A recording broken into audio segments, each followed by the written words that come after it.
Of course, my horse. Welcome to BodyBags. I'm your Friday reviewer, Chris, from Chris B Movies. You know my name is Chris. And you know, I love B movies. And yes, I am addicted to Eli Roth films. Eli Roth is one of my favorite producers, directors, what have you. The guy makes fun films. And his films are based on a lot of the films that he enjoyed growing up watching. You know, you see a little bit of Last House on the Left in Cabin Fever. You see, obviously Cannibal Holocaust and The Green Inferno. And more of the extreme type films in Hostel. And Hostel was one of the most extreme films to ever hit theaters nationally. Oh yeah, Green Inferno too, you could say. Hostel is so much fun, and what I love about Hostel is the side characters. In all of Eli Roth's films, these side characters are awesome. Whether it be the party cop in Cabin Fever, who I friggin' love. Now this is a guy that's all about partying and doesn't give a crap about anything else, including his job. And then the kids in Hostel, who, if you don't give them bubblegum, they're gonna mess you up. And there's a whole group of these little kids. These are cute little kids too. There's one that's cross-eyed, the other one that's just the leader of the bunch. They will mess people up and murder them viciously if you don't give them bubblegum. Friggin' beautiful. And then the guy who's wearing Oli's jacket. This is my jacket. I love that guy. And then the random guy who works at the hostel. Chill out, man. You're on vacation. With the lisp. I love that guy. And he had a more prominent role in Hostel, too. Think about Eli Roth as these side characters. Let's talk about Hostel a little bit. It's a film from 2005, obviously. You've got Josh, Paxton, and Oli. And basically Josh and Paxton grew up together, they're buddies. And they just wanted to backpack all around the world, basically. Go to Europe. So they ended up in Paris, and in Paris they met Oli. So Oli told them about Amsterdam. They went down to Amsterdam, and they're partying their asses off. When you go into Amsterdam, you can go to any cafe and smoke weed. Everybody's smoking with you, everybody's sharing. So you're going to get high and all messed up. Now with Josh, he had just broken up with his girlfriend, so he's all messed up. When I talk about all messed up, he is like completely just gonzo. And Paxton is like the cool friend that's trying to get Josh to have fun. Oli is the comic relief. He's a sexual deviant. This guy has a story. And some of it is not all it pans out to be. There's some stuff going on with Oli, but you just can't tell just what. But he's addicted to sex. He's a drifter that they found in Paris. Obviously, I talked about that before. And he just loves a party. He loves the women. And he loves sex. And he has an exorbitant amount of money, where he's willing to spend any amount of money to hang out with a prostitute in a room and then go see a lady doing bondage to this dude, and just to watch, he's going to spend exorbitant amounts of money. Oli has a lot of money. So they're out at a disco one night, and they kicked out for some outrageous reason. And of course, everybody makes fun of Josh because he has his little fanny pack. You figure that may have been a thing in Europe, but really it wasn't. It's just not cool. So they get kicked out by this hilarious bouncer that looks like he could squash all three of them with one hand. Like, take all their heads in one hand and squash them. He's big, he's huge, he's monstrous. And basically, he throws them out for a ridiculous reason. You gotta watch the film. And then from a distance, Josh is like bad-mouthing him. And he's like, get the fuck out! So when they're walking, they're like, yeah, you see how I stood up to that guy? It's like, no, you didn't. The guy whooped you. He literally took you and flung you out of the club. So they go back to that hostel, and they can't get in because curfew. They have a very strict curfew, where if you're not back by a certain time, you get locked out. So they're screaming and yelling and only singing and having a good time, and people are throwing bottles at them, whooping them at them. And they really have no place to go until Alex says, guys, come up here, come up here. So they climb up and hang out in Alex's apartment, and now, you see this Alex guy? He tells a lot of stories with his eyes. His eyes are vicious. And this guy's up to something. I would not trust this guy as far as I can throw him. I'm just saying that. And in the room are two naked people in a sexual position, all zoned out and messed out and like in a comatose state. And Oli loves it. He's hanging around saying, look at this, guys, look at this. And so these guys are telling Alex, they want to find women. He's like, you want to find women? He's like, oh, come talk to Alex. And so Alex shows him a picture of him naked with all these beautiful women naked around him. Now these guys are figuring out if Alex can get all these hot girls naked around him, I mean, they're a shoo-in to get some girls down there.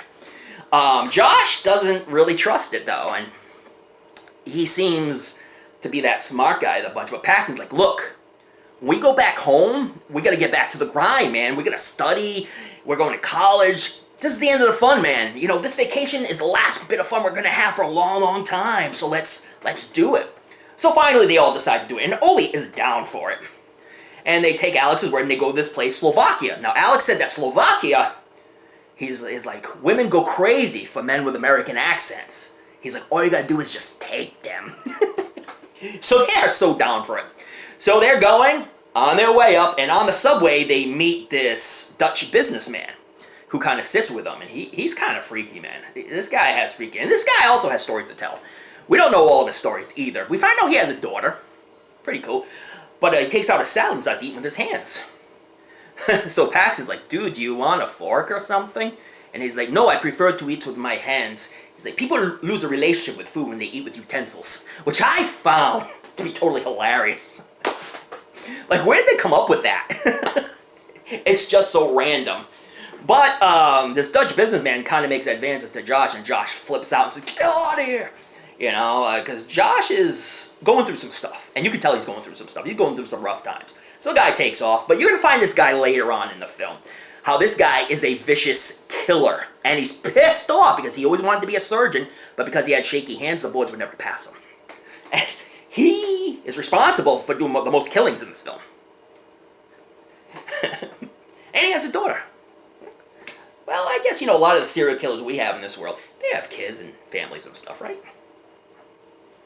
So they're in Slovakia, and Oli, being the fun guy he is, you know, he books the hostel and puts on the name the King of Swing. So when he comes in, the desk girl already has a liking to him. She's like, oh, you must be the King of the Swing. So they hook up big time. And when they go to the hotel, they find out that they're rooming with some beautiful women. Who are going to the spa and say, you should come. We're talking about Natalia and Svetlana, who are beautiful women. Absolutely, and their personalities are very engaging as well, so it's like, it hooks these guys right in. So they go to the spa, everyone's naked, always having fun, singing, and showing his butt to the girl, shaking it and stuff. And then they end up at a disco later on at night, and the girls are giving each other signs and stuff, and feeding them pills, and they're dancing to European dance club music, which is really awesome. The soundtrack is incredible. And then they go back to the room, and they're having sex. You know, Oli takes off with the desk girl, and Svetlana and Natalia with Josh and Paxton, and they're having sex. And Josh is, like, really at the moment right now where he's really engaged in sexual intercourse with Natalia, and he's feeling good about it. And then they wake up, and Oli goes missing. So we don't know where Oli went. One of the Asian girls that they met when they got to the hostel saying, my friend and your friend took off together. And come to find out, Oli did take off with this girl. You know, he totally left. And they think it's kind of weird, but they don't really know Oli. They only know him from meeting him in Paris, France, so they don't know all about him. They probably thought it was a European thing, so they're just thinking, all right, whatever. So they continue going to club, going to disco, and then when Josh disappears and Paxton's alone, now Paxton is trying to find out what is going on. Because now he knows Josh, and he knows that Josh wouldn't just take off on him and go back home. No. Something is going on here, and he's going to figure it out. I don't want to ruin it for people who haven't seen it, but most people have seen it. I went to the theaters and saw it like 3 times, and I've seen it about over 100 times. I just watched it again recently because I love this film so much. It is brutal. Some of the killers are awesome. Like Rick Hoffman's character, he plays such a psychopath where, you know, Paxton's trying to escape, and he's like, hey, let me see your tattoo. Let me see your tattoo. And then he gets distracted, but... and then when Paxton... spoiler alert, shoots him. He's like, get out of here, I paid for this. The guy is, like, so brutal. So a lot of the side characters, like the kids, basically, they do all the crimes. So any crimes they have, it's because of these kids. Obviously, other than what's going on in that art gallery hostel, near the hostel. But the kids, they cause all the crimes, and if these kids jump in front of you, you don't give them bubble gum, they're going to beat the heck out of you. I love it. And these are so innocent looking kids. It's just, they're just awesome. They're just awesome. And the desk clerk guy who just randomly is there, I don't know where this guy came from. It was a hot girl hooked up with Oli, but then she disappeared. And then you see this random guy with a lisp. Chill out, man, you're on vacation. Friggin' awesome. All these side characters are so great, and that's what makes Eli Roth films so much fun. Like, I will watch an Eli Roth film and just have a blast with it. This film, is brutal, and there's one scene where there's this big, huge dude who cleans up after everything is done, and he disposes of the bodies, throws them in the furnace to burn them, and he has got this big hunchback. He is the scariest looking dude ever, and Paxton is kind of hiding because he's trying to escape, and he just comes up and just whacks the guy, and the guy drops like like a bag of potatoes. Boom! I freaking love it, man. I love everything about this film. This film has a lot of humor in it, but it also has some really vicious scenes, like Josh, played by Derek Richardson, when he was tied up and basically going to be served up to the killer that was assigned to him, that basically who paid all the money to kill him. His acting was so good and so believable that it gets me every time. Like, if, you put yourself in those shoes, how would you react if you knew you were going to die and there's no way you're going to get out of it, and you're with a psychotic killer, you're all tied up, you can't escape, and you know you're going to die? I mean, and Derek Richardson just was awesome. What I like also about this film is that it doesn't have very well-known actors, so it brings that realism to Hostel.